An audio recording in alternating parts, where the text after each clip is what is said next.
Well, today, my friends, we're back podcasting again. We're back at it. We're back at it. Back at it. But We're here's gonna be here's the situation, ladies and gentlemen, audience members. We have a very special guest today.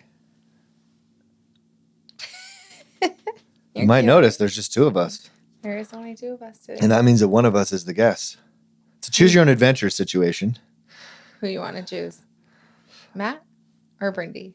I choose Brindy too. Yep, the audience has voted. The listeners have spoken. We have listened. We've actually been wanting to do your episode for a long time. A long time. Even when Bethany and Kevin lived here. I tried to convince you how many damn times, woman. I just wasn't ready. This is scary. Sitting in this spot is not. It's very vulnerable. It's very vulnerable. I have a pit in my stomach. I feel like I have to go pee. What's the most, what is your mind stuck on that's creating the nervousness? Can you pinpoint it? 100% I can pinpoint it. What is it? It's what I've been working on the most. Which is? Not worrying about what people think about me. So your mind is stuck on what people are going to think? Yeah, 100%. Yeah. Yeah, but I need to remind myself that I can't truly know what people are thinking about me. And if I live my life that way, I'm not living authentic to me. I'm living up to someone else's standards, which I will never be able to reach because I really, truly don't know what they think about me. It's that whole, the four concepts of self thing, right? Yeah. Yeah. Four versions of me. Who I think I am, yeah. Who you think I am, who I think you think I am, and who I really am. Yeah. Yeah. And I'm trying to stay at, being me, who I think I am, or who I really am. Yeah. Trying to line up who I really am and who I think I am. That's the goal. And staying true to my younger self, myself that I am today, and growing into my older self. I try to think of those three parts and aligning them. Yeah. Yeah. So, but here we are. You have to ask the questions. Getting to know everything about you. You know a lot about me.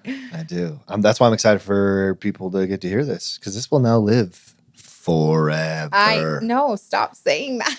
Our kids are going to hear this. Our grandchildren are going to hear this. It's on the internet forever. Out there forever. It's cool, though. Hey, unless our satellites get attacked and the internet goes down and there's none of that. Well, there's that eclipse thing today, and CERN's turning on the particle collider thing, and maybe we're all, Hey, who knows? We might disintegrate in the next hour. We might not have to pay our mortgage next month. Who knows? That would be kind of rock nice. On, right? Now we're talking. Ryan's like, yes. Well, also, I want to give Ryan some liberty, too. If you have a question, man, and you want to chime in for her, yeah. I would love to have anything that you got. He's our passive observer, but he's definitely not a passive observer. Passive-aggressive observer, no. No. He comes by it honestly. Yeah. So true, so true. Yeah. It'd be good. Actually, it would be good to get you a mic. Yeah. Someday. One day. We'll just get him a mic and he'll be behind the cameras. Actually, what we need to do is put him in the hot seat. We do need to put Ryan in the hot seat. He shakes his head. He's like, this is why I'm behind the camera. Yeah, I'm not doing that crap. That's crazy. Anyways, so let's do it. Okay. Tell us, who is Brindy K? Oh wow, that's such a broad Let's start at the question. beginning. Yeah, the beginning. Okay. Let's do the old school freaking take it from day one. Where are you born? Okay, so I am born and raised in American Fork, Utah. I feel like I have to say it with an accent. I've lived here my whole life, still here. I have two parents, of course, mom and a dad. I'm so nervous, you guys. Anyways, but no, I was raised by parents who both had, my dad's dad abandoned him and my mom's mom abandoned her. Mm-hmm. So I come from two parents who have both been abandoned by parents. And then they found each other in high school. They're high school sweethearts. And you can obviously know that they connected really well on something very deep at such a young age to connect on. And then they were married and had my sister. And then they had my second sister, Becky Joe, and they were in my mom and my two sisters and her best friend and her, I think just one kid. Can't remember. Was it 2 or 1? There's 5 people in the car, Yeah. from what I remember. So, so just one. And then they got in an accident. They got hit by a train. And my sister, my younger sister, instantly died. And my sister Brooke, who's still living today, has survived the accident with my mom. So the oldest sister, Brooke, was like 3. Becky Joe was like 15 months, like barely a and year. She was killed by the train. Mm-hmm. And your mom and your older sister, Brooke, survived. Mm-hmm. And the lady, my mom's best friend driving the car survived, but her son also died. So 2 babies died. So 2 babies died. And then... Why is that significant? Why is the abandonment and Becky Joe's death significant for the life of Brindy K? Well, I believe that our parents' generational trauma and the things that they went through, we grow up with our trauma. Like it's in our DNA. That's a fancy word, generational trauma. Yeah. What is that?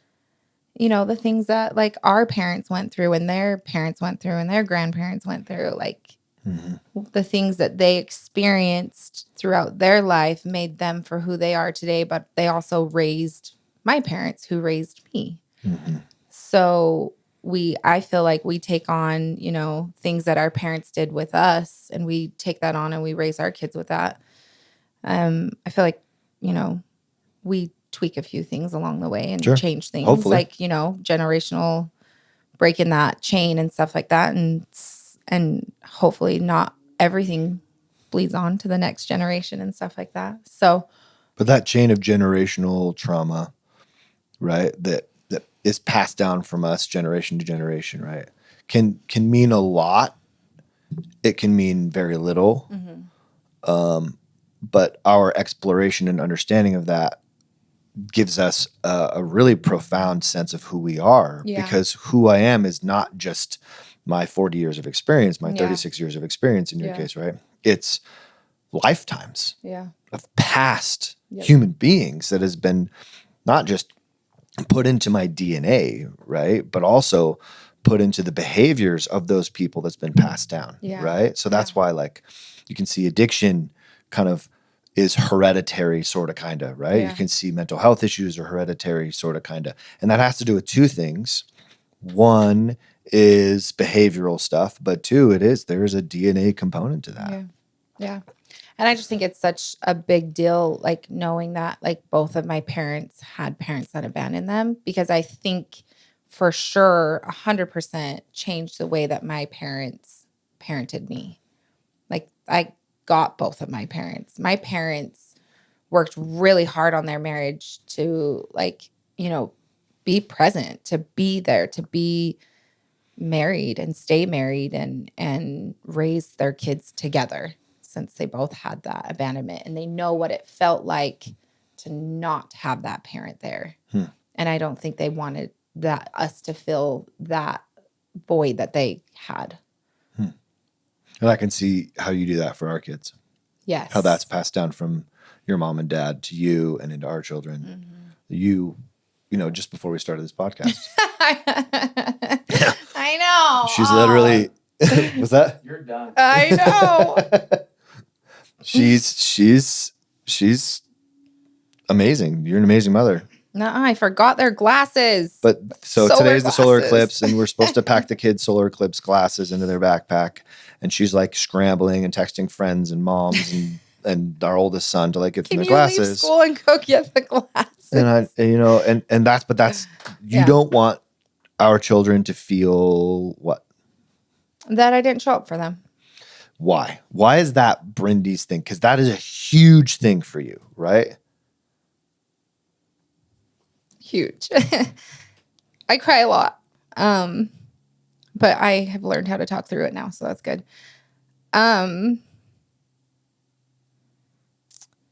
My mom is my hero. Mine too. She's an incredible human being for what she's been through. Yeah. And she has showed up every time. She shows up.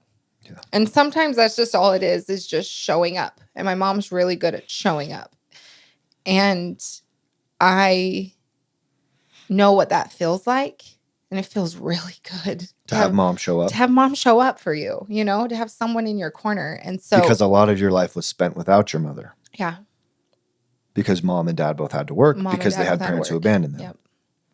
Yeah. And then when mom would show up. Oh, I was ecstatic. Are you kidding me? I was like, my favorite memories is sitting at the window waiting for my mom to pull up in the driveway. And every single day, I did this every day for years. And I'd run out there and just run up to her and hug her. She was my safety. My mom was my safety when I was a little girl. My sister, she's the oldest. I'm the youngest. So then the accident happened. And then my mom found out she's pregnant with Bo, which she says is a blessing. You know, it helped her move on and not move on, but it helped her move forward, right? And then she had Brock. And then I was a surprise, here's Brindy. Don't forget about me. There's 5 babies. And a girl. And so me and my sister are very, she's the oldest, I'm the baby. So we're very far apart. And I do have memories with my sister around for sure. She babysat us a lot. I remember sharing a room with her when, she's 17, 18. She's a lot older. And I'm younger. And she'd be like, hey, tickle my back and I'll tickle your back. And I would tickle her back and she'd fall asleep. And so I remember having her around, but more so my memories are she left at 18. I'm pretty sure she moved out. She went to Snow College. And so I feel like most of my childhood was me and my brothers. So it was me and my brothers a lot. And my brothers are freaking boys, man. They're rough and tough and football players and baseball players and basketball players and fishing and all these things, super busy, super athletic, very strong. So it was a very rambunctious house after school, right? And my brothers are very opinionated, and so I grew up in this home. I'd come home to a dad and my brothers, and I'm like, where's my mom? I need my mom. I need the love and the soft touch and the gentle talking and stuff like that, because the comfort. I'm all things comfort. And so I would just sit there and wait for her, and as soon as she pulled up, I was safe. Everything was fine. I'd run and jump in her arms, and then I would watch her come home, and she would cook and clean and do laundry. And it's 7:00 at night, and my mom's just still going. I always say, I have bigger feet than my mom, and so my feet do fill her shoes, but they do not fill her actual shoes as a mother. There's no way. I don't think anyone. I would disagree with that strongly. She is an incredible human being. Your mother is who she is because of what happened to her. Mm-hmm. She learned that she needs to show up because her mom didn't. Yep. And her stepmom still didn't. Mm-hmm. And she had to raise her siblings. Yeah. And your mom's an incredible person. She really is. And she always showed up for you. And she went to work and she did all these things. But she shows up for everyone. She does. And so do you. I mean, that's your strength. If we were to poll all of our friends, who can you rely on? Who is the most thoughtful? Who's going to bring you the stuff that you need? All of our friends listening to this podcast right now are going to be nodding their heads, going, yep, that's Brindy. And if you know Brindy, you know that that's who she is, because it's a really core part to you to make sure that nobody feels left out, left behind. Left behind. Alone. Because you felt left behind a lot as a kid? Yeah. And not seen. Not seen. I would say not seen, Until mom came home and then you were seen. Until mom came home and then I was seen. And I don't want to lead the witness here. Is that, do you feel like that's true? Yeah, no, I feel like that's true. Because my brothers were very into all the boys stuff. They were doing football, they were doing basketball. And my dad was very involved with them. He would go to their practices. He would take them fishing after school. He was very involved. It kind of was my dad was involved with the boys and my mom was involved with the girls, is kind of how it was. And And as a little girl, I gravitated towards my mom, like always. Like I was the one hiding behind her leg and stuff like that. It Sure. was like, it was always like my just go-to parent was my mom, as far as I can remember. I'm not sure exactly why, but like it just was always my mom. And so I just felt more safe when she was home. But what about dad? I feel like dad was like he was there, but I don't know why I never felt like comforted by him. Because mom did and he didn't have to, or what? I don't know. I think if I'm like think about it now, I think it was hard for my dad to be that comfort for me. Why? With the knowledge that I have today, I would say because he lost his baby girl. He lost his baby girl in that car accident. And I was a surprise baby. Like I wasn't like planned. You know, I just came along. Surprise.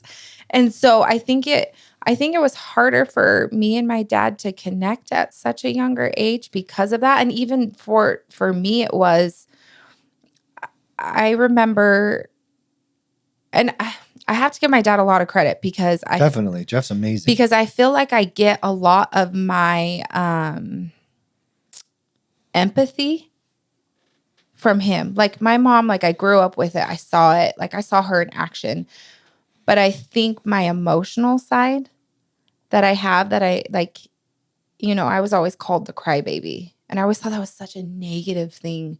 Like, oh, I'm the crybaby. I got to be tough. I can't cry. I got to be tough. I got to be tough.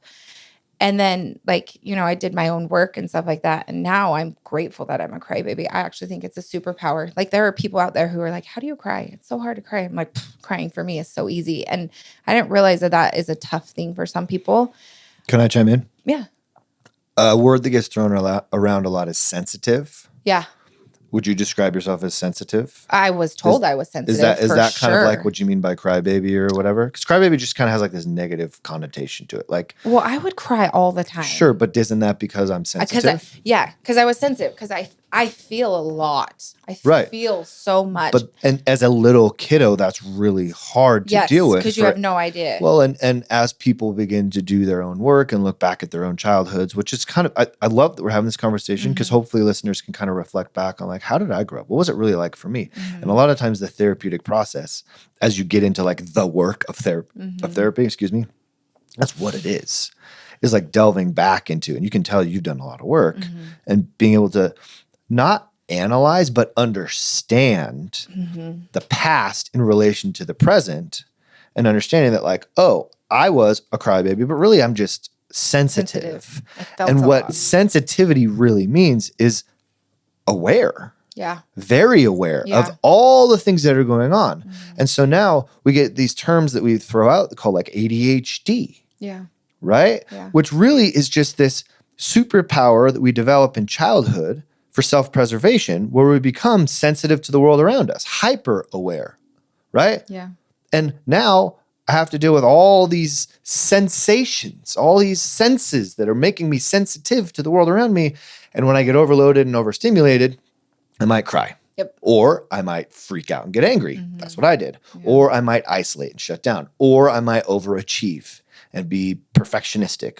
Or I might, you know, people please and give in and make sure everybody else is okay, right? And I have these habits that I do to survive as a child, and that develops into like kind of like a personality as an adult. And as you begin to reflect back at like why my personality developed the way that it did, you can understand that your sensitivities are your superpowers, like you said. 100%. And that's, as you've done this work, that's what you found. Yeah. So I found like, yeah. Point your mic up to the perfect. There we go. Okay. Thank you. So as I like was doing the work and stuff like that,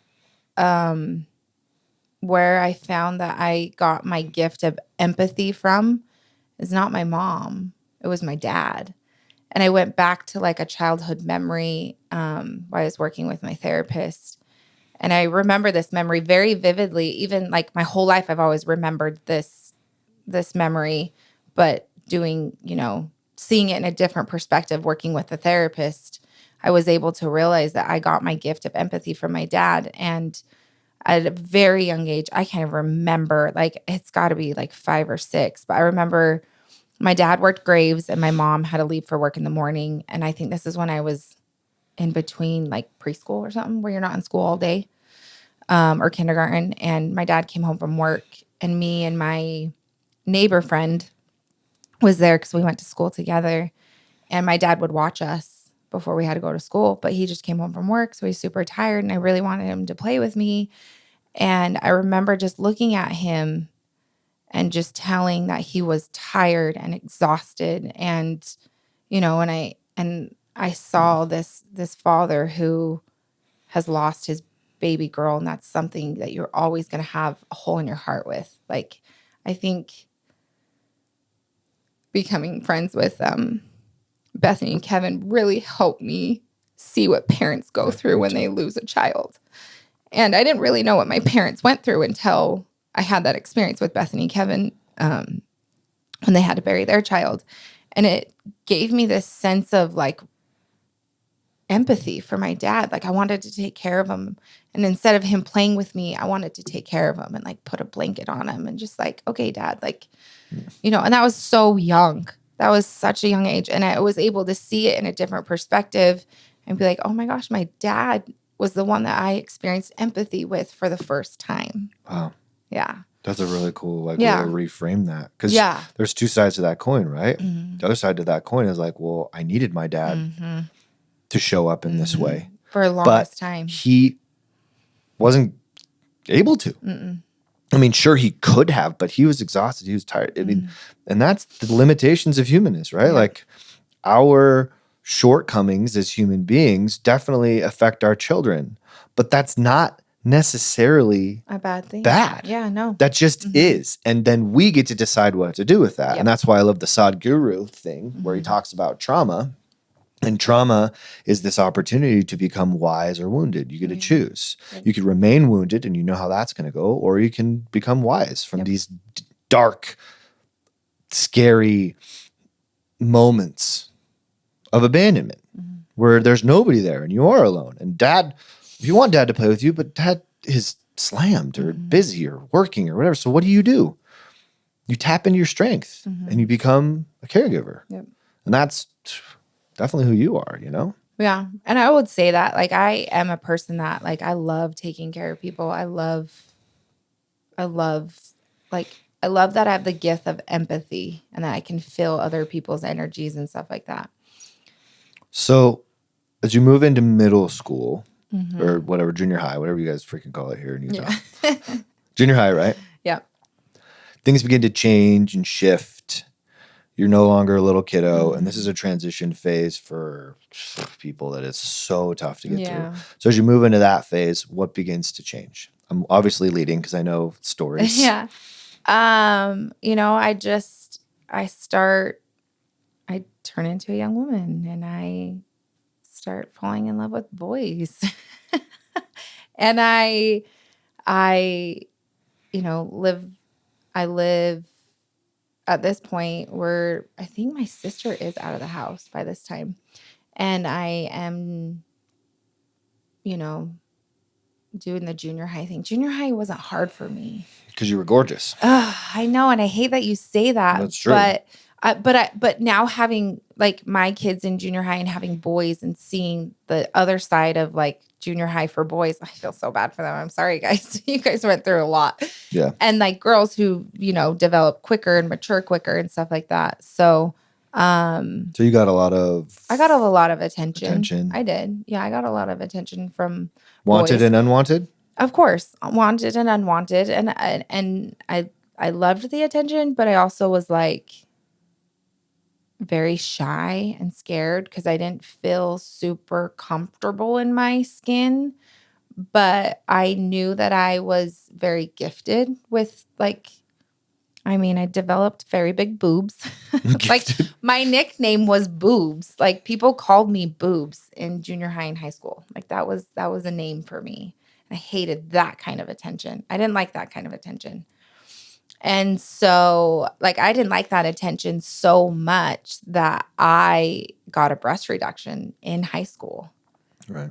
And I'm glad I did. Like I don't regret it because my boobs were really huge. And but then I realized that I liked being in relationships. I liked having a person, whether it was healthy or not healthy.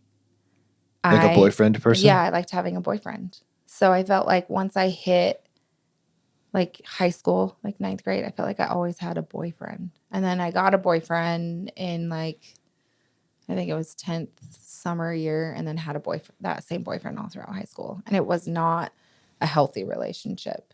It was definitely one of those relationships when it was like, when it was good, it was really good. And when it was bad, it was very bad. Like it was like that.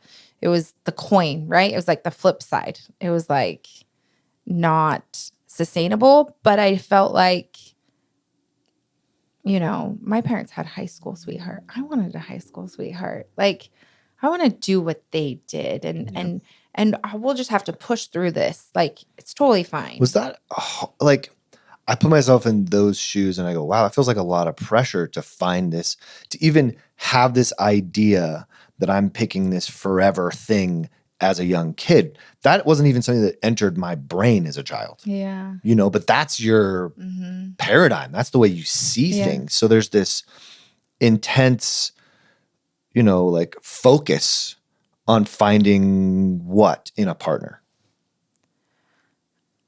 Someone to care for me and me to care for them, like to be each other's person. Like I watched my parents be each other's person. And so for you, that was really important to find your person. It was like on the top of my list. I loved the way that my parents loved each other in front of us kids, and fight in front of us and make up in front of us. Like they, to me, are such a power couple because it was for me, what I saw was like work, like you work at it and it's not, and what I did see is that it wasn't always easy. It wasn't always love. It wasn't this like happy ever after. Like I knew that. And so I think going into my relationship in high school, I chopped up the bad things as, well, this is what love is. Like, yeah. Like, and now, knowing what you know now, when you reflect back, what would you tell that girl love is that she didn't understand? I would tell her that love is hard work for sure. And both people have to be in it to make it. Win it. It's true. No, it's totally true. You can't have a one-sided relationship. No, you can't have a one-sided relationship. It has to be reciprocal. It has to be reciprocal. It has to like, you know, and at the time, like I'm 16, 17, 18, I'm really young, but I do think that I know everything at the time. And it just wasn't something that was going to give me a future. He wasn't a nice guy. Yeah. And so would you agree with that statement? That he became not a nice guy? I think, so I have this new thing, right? Where like, if I'm going to judge someone for their worst, I also need to judge them for their best. But let me finish. Okay. Can you tell us a hot topic for us? Our relationship was not good for each other. We both did things to each other that were not good to do to any human. And so I feel like I can't say, oh, he's a bad person. But for our relationship, like he was not good for me. No. That's very nice. Yeah. That's a very diplomatic way to describe that relationship. That's my story. And like, obviously. Yeah, but that's your story. But you have your side of your story. Well, okay. So here's where you get to see Matt and Brindy be Matt and Brindy for real. I think that because we're on the podcast, you're holding back. Because I've heard you describe things very differently than that about that particular relationship. Yeah, well, for sure. But I've also done a lot of work on that relationship to see it in a different way because I learned a lot of things. Sure. So I don't see it as this like volatile thing where it affected my life today, because it did. It definitely affected our relationship. Wait, can you say that again? You don't see it as what? As like volatile. You don't see the Today. relationship as volatile today? How do you see it? Was. I see it as like I chalk it up as like young, dumb, teenage love. Thought I knew everything. I didn't know shit. Yeah, but I see it as, here's how I see it. And I'll give this as my perspective. I see it as this theme amongst women where they justify their abusers, yes, I use that word, abusers' behavior as just maybe simply, bad behavior or a learning lesson, when in reality, it is completely not okay. Right? And I don't know how much you want to dig into this, which clearly we don't, but because I think it's so small to everything else, I think. Sure, but I think it's important to recognize that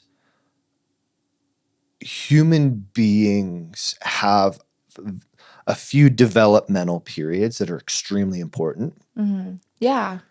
Right? And that the third most important developmental period in the adolescence of a child is that high school stage, right? Mm-hmm. And when it comes to reflecting back on my own work and doing my own work and looking back at who I am as a person now, as I look back at those high school years, they're extremely formidable. Yeah. They really inform my sense of self, my identity, my likes, my dislikes. Like one of the things I'll tell people is like, what's your absolute 100% favorite song of all time? 9 times out of 10, somebody says something they listened to in high school. Why? Because your brain is developing at such a rate at that stage of life that those types of things, music, identity, the types of clothes you wear, the things that you identify with as your sense of self develop around that time period. So if I'm in a tumultuous relationship, or if something gnarly happens to me, parents get divorced, I lose a family member or friend or something like that during that time period, that becomes extremely important to that individual forever. Yeah. And I think minimizing that is a disservice to my strength. Yeah. And I'll just say, yeah. Right? And I'll just say, I totally see what you're saying. Yeah. And just the fact that you survived that is a testament to who you are as a person, because it wasn't just, a relationship that was like this is a tough relationship. No. And I definitely developed like unhealthy habits, I guess you could say, especially in a relationship setting. Sure. Like I took on some of those unhealthy habits into our relationship. Like we at the end of our relationship, like there's a lot of arguing and fighting, and like At the end of my high school relationship. Oh yeah. And I definitely took on some of those things, and even like the paranoias, right, of like cheating and checking his phone and all these things, like that bled into our relationship because I was so insecure of myself. There it is. Yeah. Yeah, there's for some real stuff. That is so important. Yeah. But there's nothing wrong with making that realization and going back like, here's how I was. Yeah. And that little kiddo part of me, that little teenage girl needs to learn some things about me now. Yeah. Because that part of me that still kind of sort of lives, like we talked about in the Elisa episode. If you haven't heard that one, go check it out. Amazing stuff talking about parts. So good. Parts work is so good. But there's this little 16, 17, 18-year-old girl or boy or whoever, right, who was hurt. Yes. In this way. Yes. And they're still hurt in that way. And they need to be kind of brought up to speed on where we're at now And so that's why one of my all-time favorite questions is, what do I know now that I didn't know then? Yeah. I think that's what's really hard about it is that I did do a lot of work on this. Sure. And I did like close that. Like I don't like that doesn't even come up in my life anymore. But what did you learn? Yeah. What did you learn? So closure is good. Yeah. However, growth is more important. Okay. Right? So what I did learn, because for the longest time I did feel like a victim. Sure. And I think that was the first time where A victim of what? Of just like in an abusive relationship, a Abuse. very unhealthy relationship, Sure. right? And I played it for so long, like, how dare someone do something like that to me? Like, I'm Yeah. such a good person. Yes. I don't And deserve this. yeah. And it's like, how the hell did I get here? What did I, or no, not I don't deserve this. What did I do to deserve this? Yeah. That's the Yeah. question we ask ourselves. Yes. I must have done something. In Yeah. some way, somehow, this has to be my fault. I got myself here. Yeah. Yeah. And then the question switched to, what is my part in this? How did I contribute to get this relationship to where it is at today? Not that it was deserved, Yes. but I played a role, Yes. and I can own that. Yes. Yep. And so And see how I continue to do that still, to a certain degree. Is that kind of the goal? Yeah, you kind of want to. Yeah, you want. I definitely want to know what part I'm playing in any time I walk into a room. Kind of right. Right. Like I want to bring goodness to any part that I walk into. I want to bring love and light and good energy. And I now have the realization that when I do walk into a room, we are so powerful as human beings that we can change the energy of Definitely. that room. And so I think once I switch that question to what is my part in this, and the coolest thing from that, babe, was taking the ownership.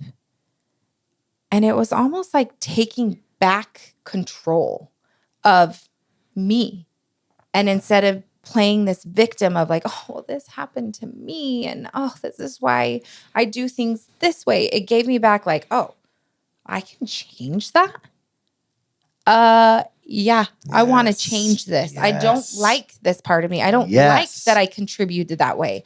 That's not how I want to show up for me. At the end of the day, when I look at myself in the mirror, how do I want to see myself? And then when I was able to make that connection, it changed everything for me. It put me down this path of forgiveness and owning the shit that I did and saying I'm sorry for it and moving on. And rather than beating yourself up over it and justifying the shitty things that you do because you were a victim of these things and yada, yada, yada. Yeah. And I know the time period when this happened. This was within the last decade of our lives, right? Yeah.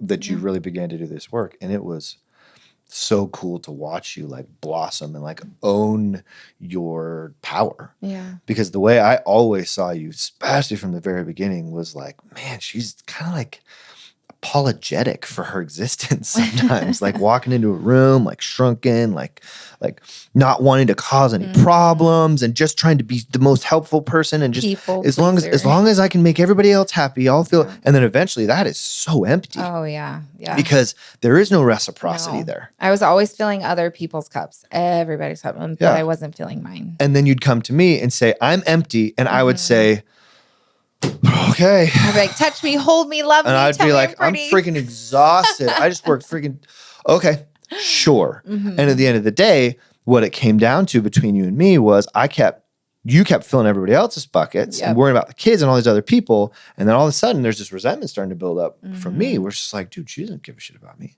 She's worried about all these other people all the time. Yeah. And I have to beg for my needs to be met. You were on the and I'm back meeting burner. her needs all the time. And so we had to have some pretty tough conversations for we did. years. Yep, we did. For years. Yeah. And that really helped us become changed our relationship a lot completely. closer, a lot safer with each other. Changed a lot of things for us. But obviously, I mean, we're jumping ahead here. But so get out of that relationship. How did you get out of that relationship?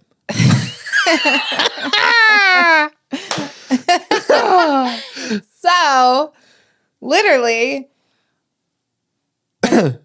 So my boyfriend breaks up with me and I'm like, dude, that's all we've been doing the last 6 months. Break up so you can go sleep with someone else. Like, I'm over this shit. You break up with me one time, I'm done. And he broke up with me. And I was like, I'm done. And that was the night I met you.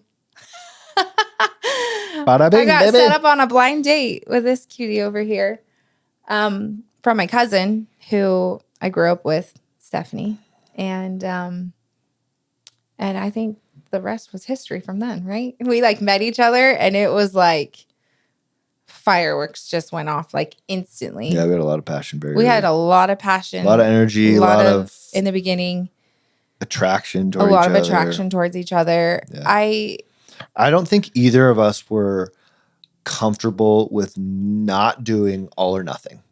Yeah. We met each other and we were both like, oh, you're as freaking all in as I am. As all in as I am. Mm-hmm. And that was something that was really refreshing because on my end, I had dated girls who were kind of like, well, I don't know, sort of, but nobody was really ever. I have a guy on a mission, so I'll date you, but not like date you. Yeah. And then the first sign of trouble, bounce. Yeah. And then anyways, so yeah. So we met. And it was this really intense. It was very intense. Passionate. Yeah. Kind of like connection that we had. I don't think I ever met and we were someone inseparable. as passionate. Well, you lost my number. That happened first. We did hang out, and like the first night we hung out, we hit it off big time. And then he got my phone number, and then he lost my phone number. And I didn't hear from him for like about a week. And I was like, well, this is stupid. Like, I thought we really hit it off. This is really weird. And so, and again, at the time, like my boyfriend broke up with me. We've been together since 10th grade. It's now like I'm already graduated. I'm like in college. And so then you call me, I think a week later, right? It was like exactly a week later. Plus later. And you're like, I have this wedding I'm doing. And then after that, I want to take you on a date. I think it was. Did we go? No, we went on a date before. We went on a date before. That's right. We went on our date before because then you picked me up after the wedding. That's when we had our first kiss. Yeah. Yeah. Anyways, but then after that, though, like after our first date, a month later, we were constantly with each other. And homeboy was getting kicked out of his apartment because I was homeless, literally homeless. His friend got married and took the apartment. And then literally 3 weeks, 4 weeks? It wasn't that long, people. I'm not going to lie to you. I got pregnant. Yeah. We got pregnant. It was a month after we had really started dating. Yeah. And being exclusive with each other. Yeah. It was a month later. Yeah. Yeah, that was fun. No, it wasn't. It was hell. It was not fun. It was horrible. That was brutal. I never ever want to relive that moment again. What I did tell you though, I have to give Matt credit because he was like, okay, we got this. And I'm like, who the hell is this guy? I'm pregnant with this baby. And I'm like, he's just gung-ho. He's like, all right, we're going to just get through this. And in my head, I'm freaking out. I am like freaking out. What else are you supposed to say in that moment? I don't know. You know what a lot of men do? I'll tell you what a lot of men do. A lot of men go, oh shit. Yeah. And they make it about themselves. That has never been me, never will be.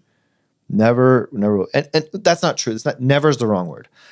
Rarely am I that guy that goes and worries about my own stuff. Yeah. I'm trying to be good. And to me, being good means doing the right thing. Being a provider and taking responsibility for my mistakes, right? And at the time that happened, that's what needed to happen. Yeah. Of course I'm going to raise this kid. You're pretty cool. I think we can figure this out. You want to give it a shot? Why not? Yeah. That's kind of the attitude that we had. Yeah, it was. But it didn't stay that way. It was really hard. No, like waxed and waned for sure. Yeah. Like anything. We moved forward telling people.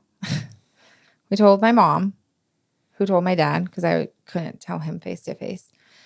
And we didn't tell your parents for a while because, we were scared. of their reaction. I didn't know, but you were scared, so I followed your lead. So it made me scared. My entire life, this is not my podcast, clearly, Yeah. but I will tell my side of the story. Yeah. My entire life up to that point had been hiding things from my parents that I knew was going to get me in trouble. Yeah. Whether that was drugs or whether that was relationships or whether that was sneaking out of New Mexico when I told them I was going to sleep over at a friend's house. Whether, like that was my entire childhood. I think another big thing too is that it's still a big thing in our marriage today is you're the firstborn. Yeah. You are the firstborn on both sides of your parents. Like you're the first grandchild, you're the first born. So you're setting the example. And, like in your parents' mind, you are, came back from a mission, you're going to get married in the temple. Like there's all I was trying to keep up appearances and you were playing along. Yeah. So we didn't tell Matt's parents. I think I was 3 months pregnant and we were engaged. We got engaged and then we told Matt's parents. That wasn't easy. That was really hard. And I think what I will say is I think what that did is it made me realize like, okay, it's me and Matt. If we're gonna do anything, it's me and Matt. It's like our team is Matt and Brindy. That's all. And Gigi, like, my mom, she was very supportive to us individually. I think she did a very good job at like supporting me as my mom and then also supporting Matt as this maybe future son-in-law. And she was really good at being there for you because you had nobody. This was a really dark time for you. You had absolutely talk about feeling isolated and having no one in your corner. Like you had no one in your corner. Nobody. My friends left. Everyone. Family left. Yeah. Nobody wanted to talk to me. And I had my mom. And so there was like some guilt there that I had something. Your mom was nice, but I knew, but she's my mom. She was on team keep the kid.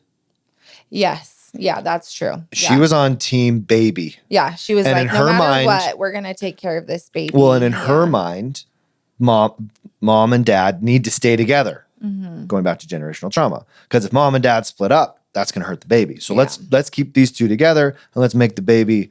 And, he's not the worst guy in the world. He could be okay for my daughter. My mom was so happy. Oh, yeah. She was so happy that I was pregnant with your baby. Good thing. Yep. Good thing the swimmers are powerful, huh? Well, and then we just went, yeah. And we just went through so telling the family, everyone knows. And then I was very confused. I got out of this, relationship, and then I met you and then got pregnant, and my whole life. And at the time, I don't do change. I hated change.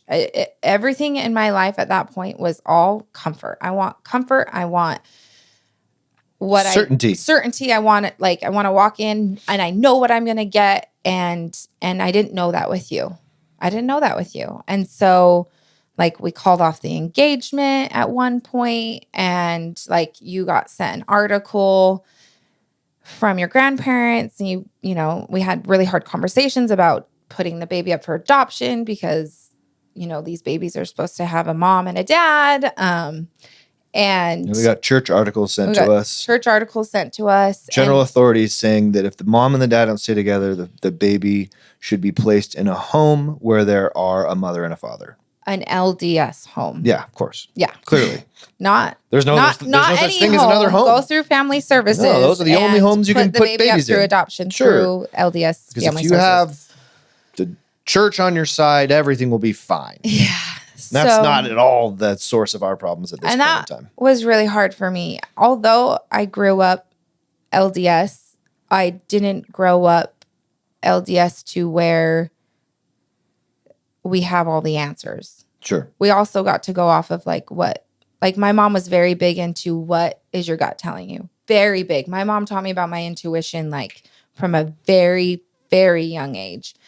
And And then having your family side come in and their opinions was very like logical. It was just like, well, no, see, like the president said this, so this is what you do if you're not going to end up getting married. That was And I'm one. like, That "What?" was one opinion of many one that we were opinion of many. getting. So, but and so that was really hard. So we were really rocky for the first 5 months that I was pregnant. Like, we're going to get married. We're not going to get married. Like, I got suicidal. I just wanted to die. I know you also went through the same feelings and emotions.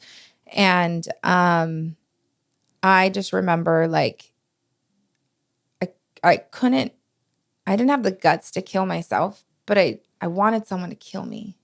And I remember having nightmares that my ex would come and kill me. And I would wake up like screaming you or my mom's name. And you like, do you remember this? Mm-hmm. You guys would come running in the room. And like I would wake up and I so badly wish that like I wish like it was real. Like, oh no, You didn't want to live. I'm still alive. You didn't want to live. I'm like, oh, I still have to worry about my reality. Shit. So okay. what kept you living? Ezra. Being a mom. Your greatest strength. That's what kept me living too. Yeah. And then just realizing like I'm not the only one going through this. Yeah. My baby's going through this too. What can I do to make this better for my baby?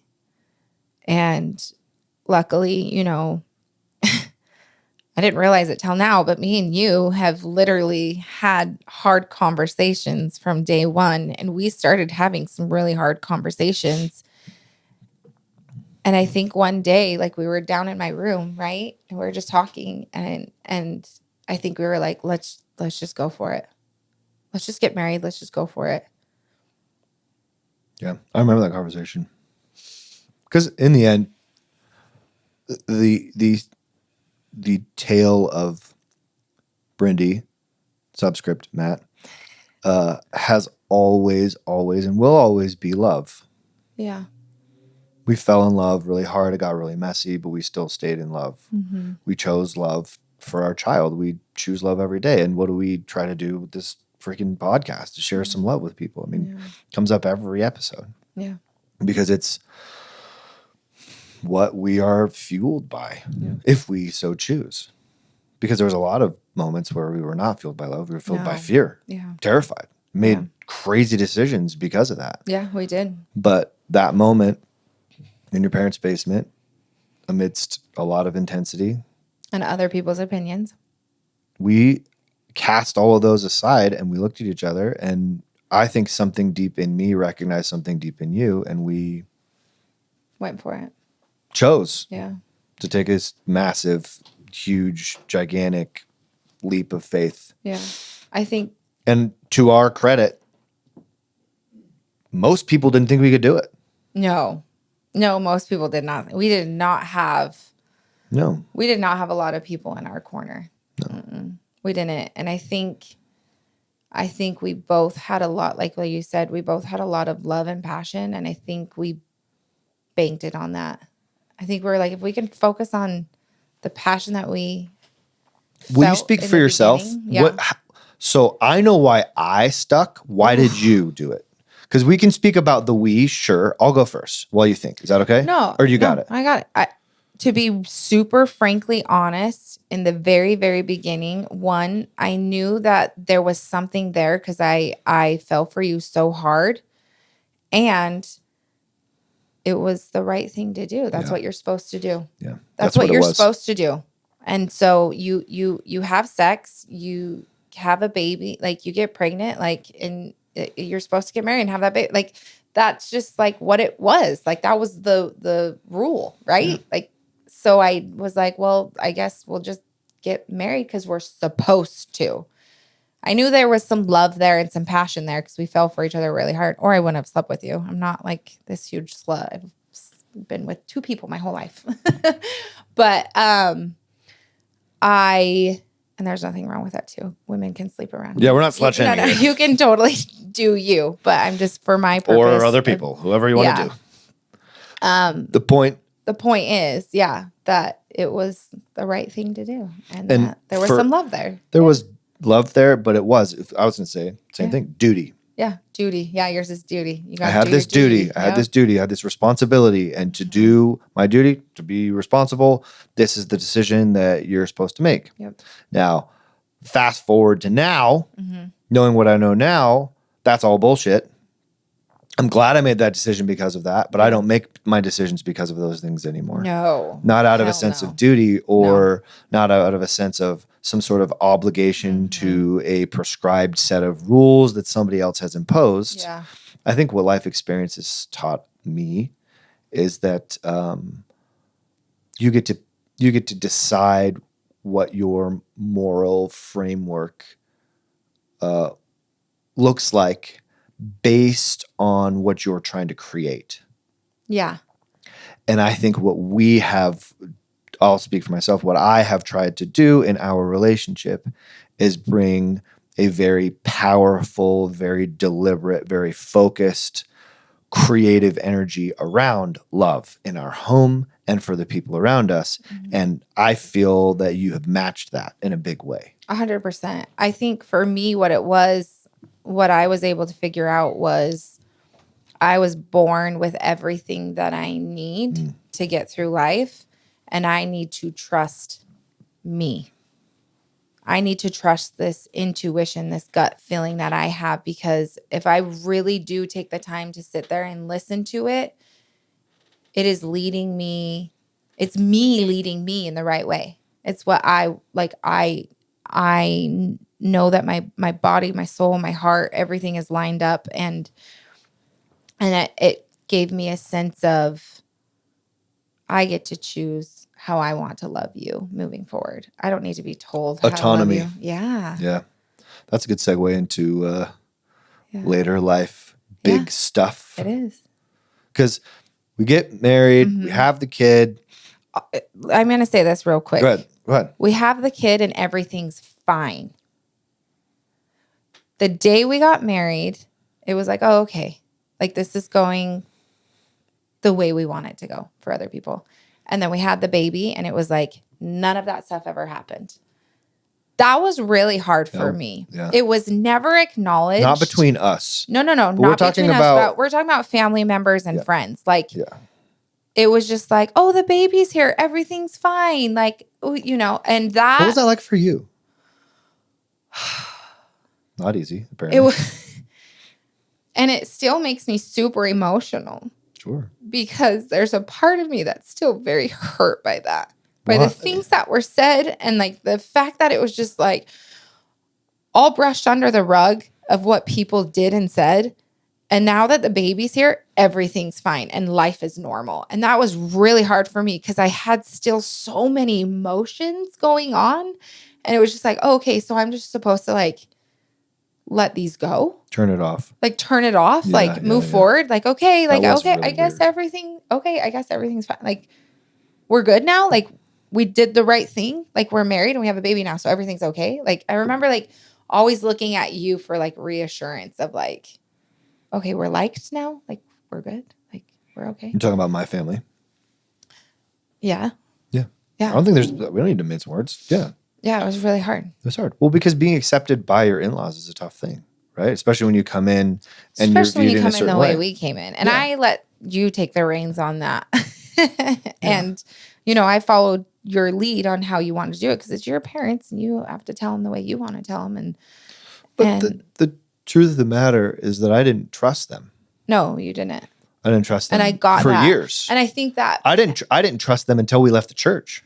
I fully, Mom and Dad. That's the truth. That's probably something that I've never said to them, and they may not have heard, and they're going to listen to this and hear this and probably be really shocked. Sorry, but that's the truth. Yeah, my trust relationship with them was because it was always about the church. Mm-hmm. It wasn't about our relationship. It was about the supposed tos, the duty. The reason why we stayed together. It was about here's the prescription. Follow the prescription. Mm-hmm. If you don't follow the prescription, you're bad.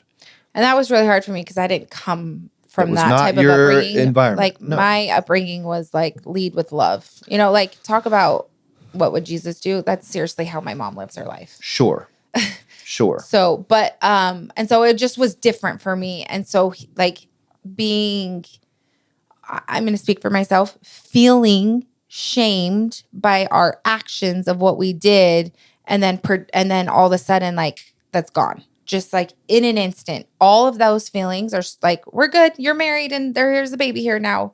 Everything's fine. And I was just like, this is really hard for me to adjust and move forward. And behind the scenes, everything wasn't fine between you and me. No. Oh, the beginning of our marriage was. You were miserable for years. I was so depressed and unhappy and bitchy and again here, victim mode.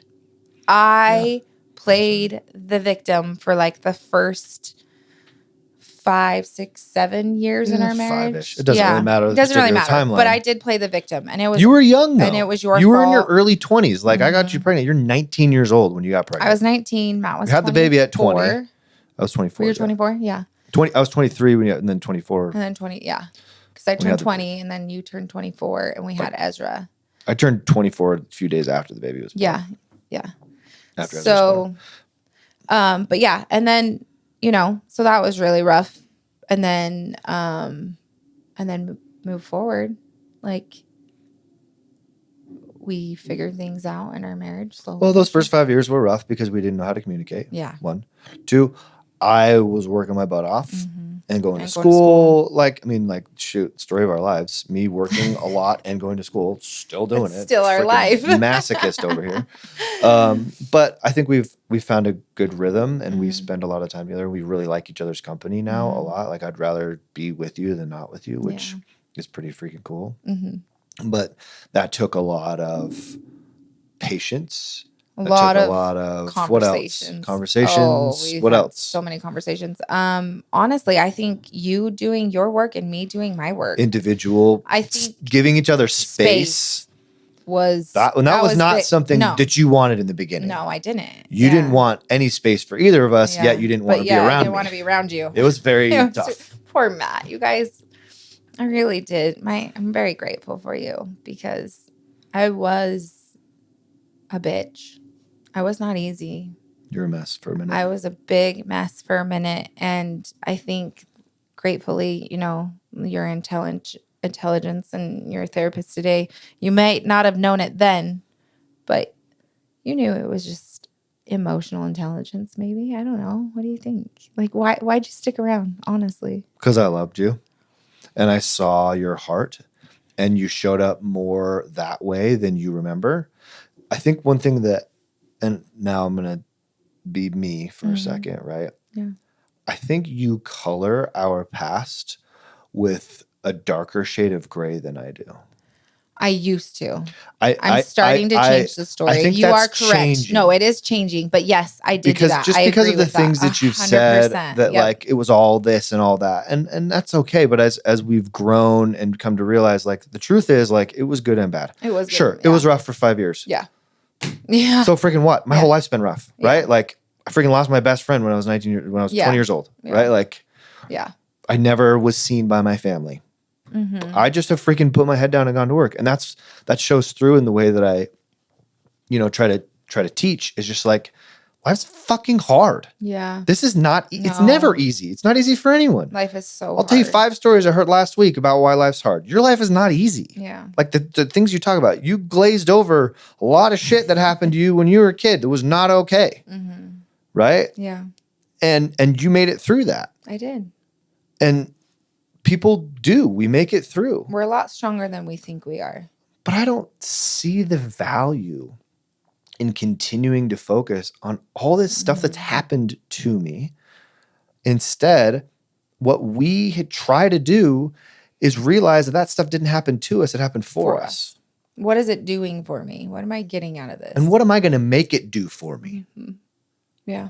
Right? Yeah. This is a red pill, blue pill situation every day, people. Yeah. You got to wake up and pick which one you're going to take. Are you going to stay ignorant and stay victimized and keep staying wounded? or you're going to wake up to the reality that like you're a fucking warrior, man. You're out here ready to take on life, and you're ready to change the world as you see your world. And that's your little family. That's your little patch of grass that you're taking care of. It's your job to do something about that. Your side of the street, whatever you want metaphor you want to use. There's so many different ways to say it, but the reality is, like the way that I see things is like my influence on the world is vast and can be way bigger. And I think I'm a pretty cool person. I got some cool stuff figured out. I would love to share that with people. Yeah.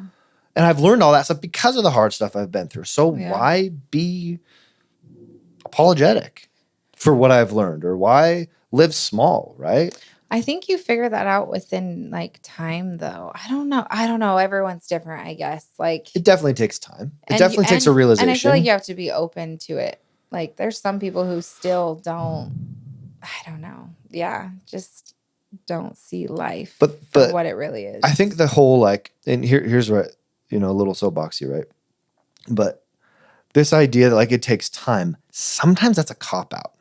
Yeah, I know. That's why I was like, I pulled back on that because I think it's so many different things. I think it's experiencing things and time and being aware and being open. Like a huge one. Like you got to be open, right? You got to be open to the idea of like maybe things aren't the way that I really think they are as I see them. Well, yeah, even more direct. Things are not the way you think they are. Yeah. They're just not. Yeah. Go read a book. Yeah.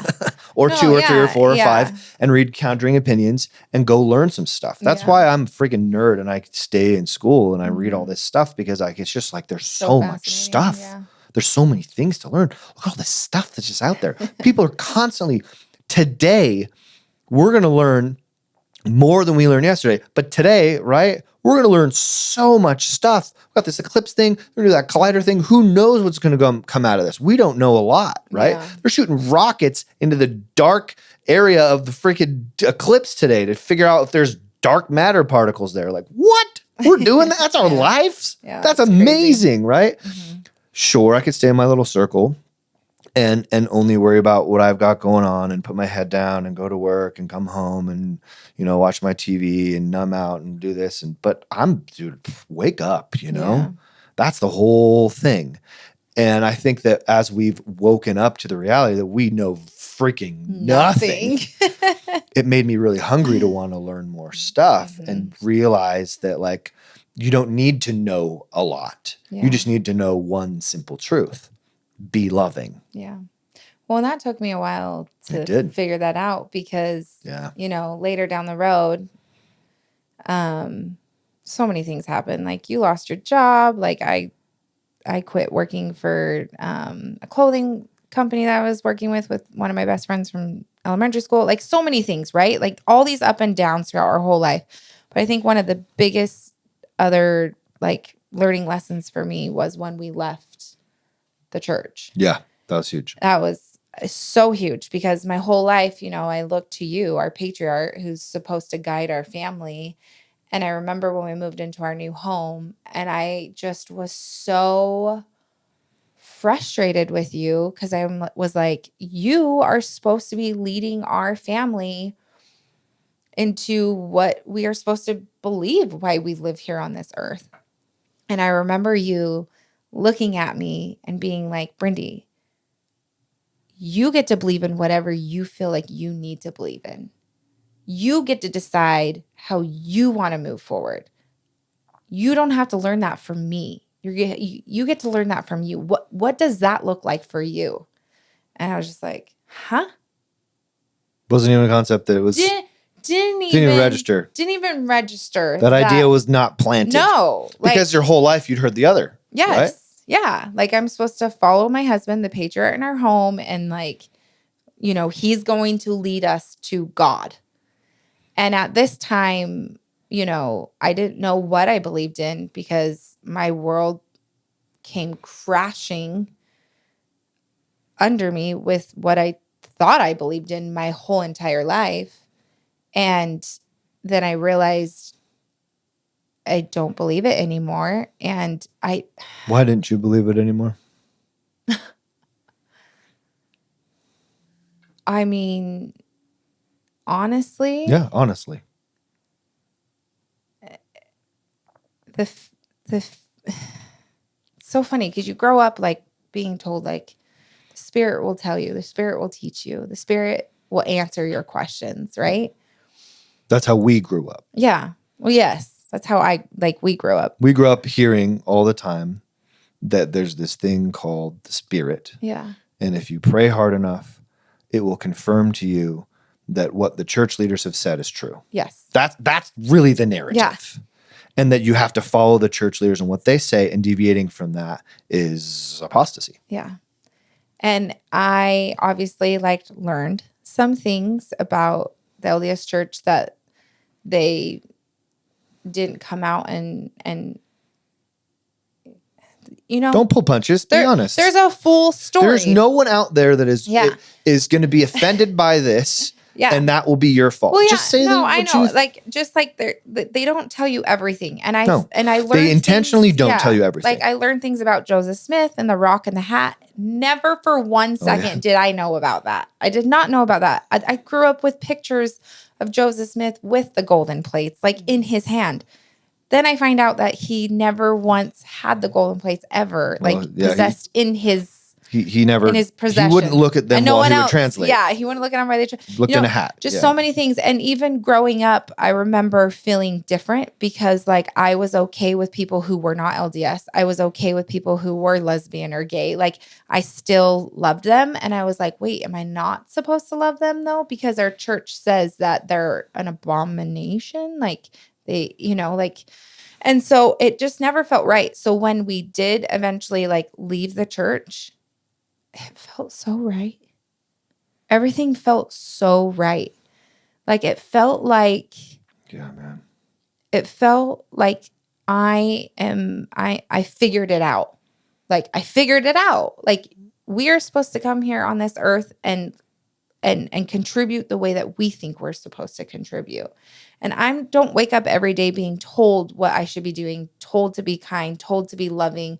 I wake up every single day and I choose that because I want to, because I'm a good human being. Not because you're afraid of some consequences. Not because I'm afraid that I'm going to go to hell. And I'm not going to hell, for anyone who thinks that I am, even though I deny the Mormon church. I'm not going to hell. And I think... Hopefully. I think what's so hard too is I think the hardest thing about leaving the church is you do get the people who look at you like you're crazy and oh, you ate of the fruit or something. But I really if you are LDS and you are listening to this, I really just want you to sit with your testimony, really just sit with it and feel it and let it be here with you right now and feel all the great feelings that you have about it. And just think about if it got crushed and broken and it shattered right in front of you. How would that feel? That's what we're going through. That's what you went through. That's what I went through. And being looked at like that I wasn't 100% LDS. I didn't put my all in it. And what is so-and-so going to think about us now that you guys aren't LDS anymore? Whoa. I think what happened, it just got old. Just constantly worrying about what everybody else was gonna freaking think and what this person says and what that person says and how this person's gonna view me and this and that and the other. It put us back to when we got pregnant with Ezra. Because we're trying to keep up appearances. Yeah. And we're trying to make everybody else happy. And it just got to this point where we just looked at each other and we're both just like, I don't want to do this anymore. We're we can't. This not only is this whole thing bullshit and we can prove it in 5 minutes, which is the saddest part. And that's the thing, right? And that might offend some people, but the reality is, do you want to know, dude? And you're my family members. You want to know why I really left? I've told them all. Ask me. 0 asks. None. Yeah. Not a one. Why? Yeah. Because they're afraid of learning the truth. Well, and they've been taught not to ask. But yeah. And think for yourself. And I absolutely love what the church has done for people when it comes to helping people be loving and good Yeah. and kind and generous, which the church creates a lot of that. Yeah. But, And sure. And, because they do both. and when your house is built on sand, Yeah. and it was, and maybe that's not how other people see it. Yeah. But the problem is, here's the problem. When you do go looking, you find sand. Yeah. 100% of the time.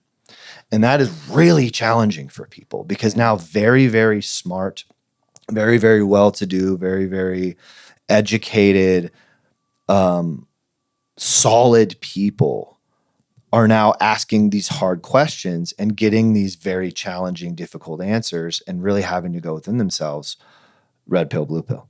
Yeah. Do I want to wake up to the reality or do I want to keep drinking whatever I was before? And anyways, that's Well, think about it. There's like 5,000 gods on this earth for us to believe in, right? Like there's so many.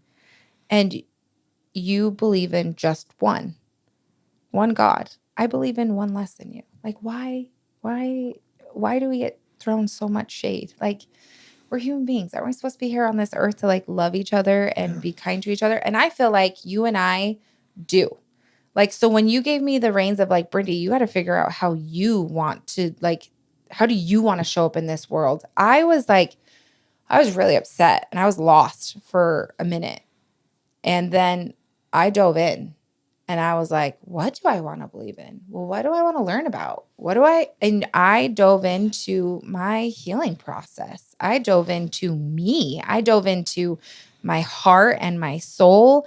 And what I found was it's not just about me. It's about the we. Yeah. And we live that every single day. Unapologetically. In our way that we have found works for. That works for us. Well, and in my estimation, works for the most amount of people. Yeah. And I have this incredible privilege to do human research every single day of my life as I sit down and listen to people's hardships and listen to the worst moments of their lives. And I really think that over time, even though it's not been my whole life, but in the last 2 decades of my life, as I've done this and sat down and really listened to people's true,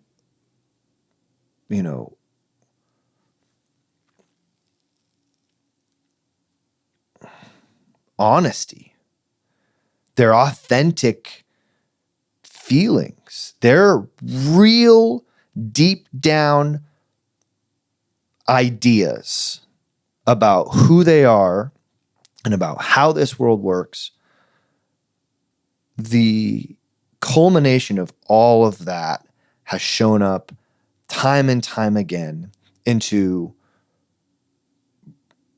reestablishing this ultimate truth of we are here to support one another, that we are all one. And that as we become more one and less divisive and less in and out and less black and white and less them versus us, the more we gather together and join in harmony with each other, the more peace we create, the more love we create, the more connection we find. And that's what we're here to do. 100%. And what I think is really, really, really shitty is that when we left the church, that did not happen. No. And I've talked We to were judged hundreds for of people. how Mormon we were. I'm like, wait, what? We That's weren't. a thing? We judge each other? Like I was only 80% Mormon, you're 100% Mormon? What? Well, and that's a thing? I never did that even when I was LDS. But I've talked to hundreds of people who have left the church and all of them have felt the same. Yeah. And so I'm just like, what is going on here? Like if you really preach loving. Like why is this divisive thing the result? How? Yeah. And that's, I think, the greatest testament to why things are shifting in such a dramatic direction. And, the narrative being spun is that that's not what's happening, but it is. Yeah. And that's really hard for people to hear. It just is. It is. And that's okay. And the thing is, but we're really good at letting And people can do what they want. Like we Sure. don't like if you're Yeah. a good person, you're living Go for like do what is best for you. And that's one thing that I have learned, that everyone has to do what is best for them. Like my mom is my hero. She is Relief Society president and she is all in. And I love her for it. Like, because she is her. She is authentically her. She's not doing this thing because other people are watching her. Sure. She's doing it because individually, that's what she has found that works for her while she's having this human experience. Yes. And we have found what is working for us while we're having our human experience. And if anything, I think I love harder. I love bigger because there's not this cap on it. There's not this finish line. I don't know what the finish line is. So while I'm here right now, I'm going to do what I can do. And what I want to do is I want to help people. Like I went through a healing process and it helped me get out of this victim mode. And that's all I want to do is help other people do that. I want people to heal. I want people to feel loved by themselves. Yes. Like I couldn't even tell you, I don't think I ever really truly loved myself until a couple years ago. Like I love me. I am a good person. My heart, my intentions are so good. Now, that doesn't mean I'm like this amazing person. Can be villains in other people's stories. And that's okay. And I have to be okay with that. But at the end of the day, I have to make sure when I look at myself in the mirror, did I show up the best that I could for me today? And if that's yes, then I did a great job that day. Right. And that's all I can chop it up to. Like I can't focus on my negatives anymore. And that was one thing that I did is that before this, I read through my journal because I have a journal since my mom gave it to me when I was like 12.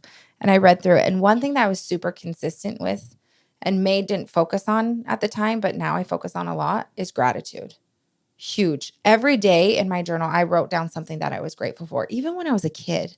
So it was always there, but I just have way more awareness to it now.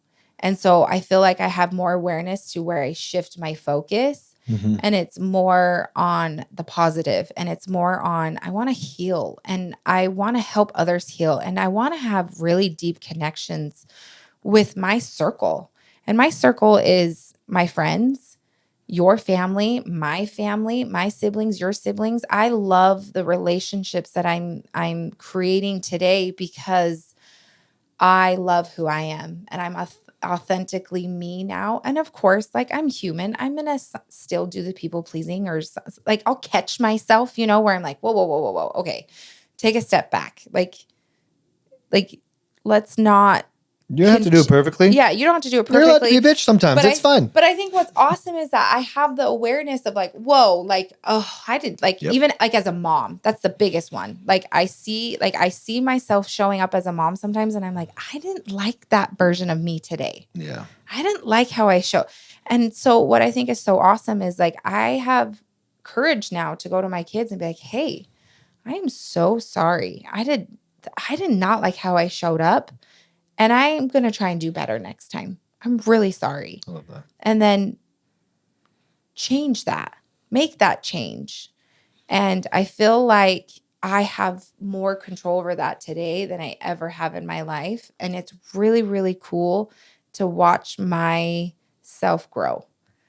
Like it's fun to like watch other people grow, but when you can watch yourself grow and change and heal, it's just a whole nother level of something. I don't know, but it's really cool. It's been amazing to watch you do that. Well, it's been amazing to watch our relationship transform. Like we knew we always had passion in the beginning. And the thing is that passion has never left. That passion, if anything, is like stronger. But the way that we communicate now. You have fueled that flame quite a bit. Obviously. But like just the way that we are now as a couple and as individuals, it's just been like, I don't know, this has been a really cool experience. Like human experience, whatever this is such an awesome thing. And it's bigger than what we are. Yes. For sure. Definitely. So, yeah. Well, I will say one thing. I have never been more in love with you than I am today. What we have, people should be jealous of. You love to call us the power couple. I love it. Oh, no, I'm not saying that. No, I'm not, yeah. You don't need to be jealous No. of it. I just know that Yeah. that we have put an ungodly amount of effort and time and energy and work and patience and love into what we have created. And it's really amazing to watch what we have created affect the lives of so many people. Mm-hmm. And I could not be more grateful for the opportunity that you have given me to be able to do that. Thank you. And if you out there need a coach, Yeah. this lady right No, here. I really would love to help you. I really would. Yeah. She's an amazing I love coach. it. It's been fun. And yeah, if you need someone to talk to or relate with or need help healing, I'm in. Like, Briefly, quickly, mm-hmm. coaching. What is it that you do? If somebody did want to come and do coaching with Brindy, what are they going to get? So if you came and did coaching with me, a lot of education. Educate. I feel like knowledge is key. And there's a lot of things out there that we don't grow up knowing about our bodies and our mind. And so that's probably the first one is education.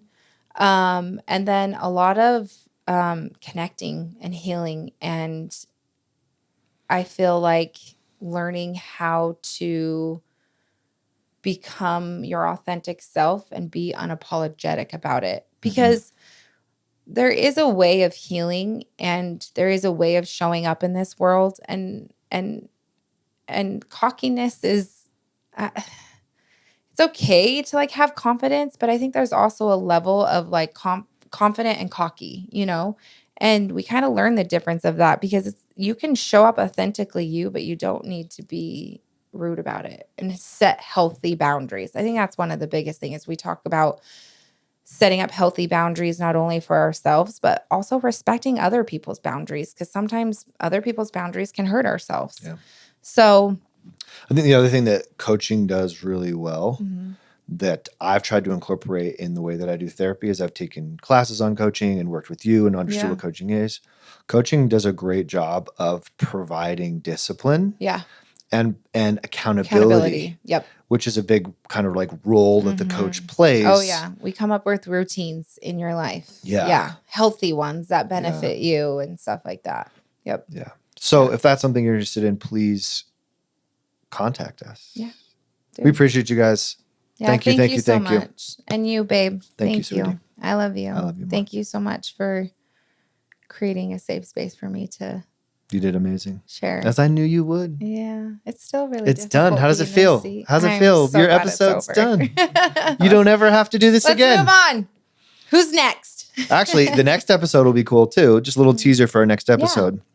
We're doing a new thing called Closer Couples. where we're going to ask each other questions about our relationship. Well, and the questions are for you to take home to ask your significant other and become closer. But what we'll do is we will answer truthfully our answers with the question. So be sure to check that out. Yeah, be sure to check that out. That will be a good one. And thanks, guys, for holding this space for me today. I really appreciate it.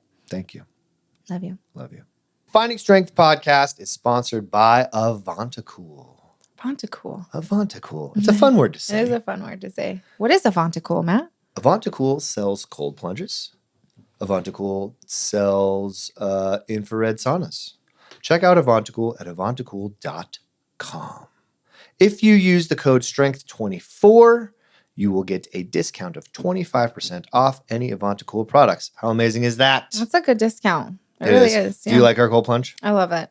It's nice, huh? It is really nice. It's great. Stays clean. Stays it's clean. Perfect. Whatever temperature I want it to be at, I can set that, and it's great. Yep. We love it. Worth check 'em out. every penny. Check them out. Avantacool.com.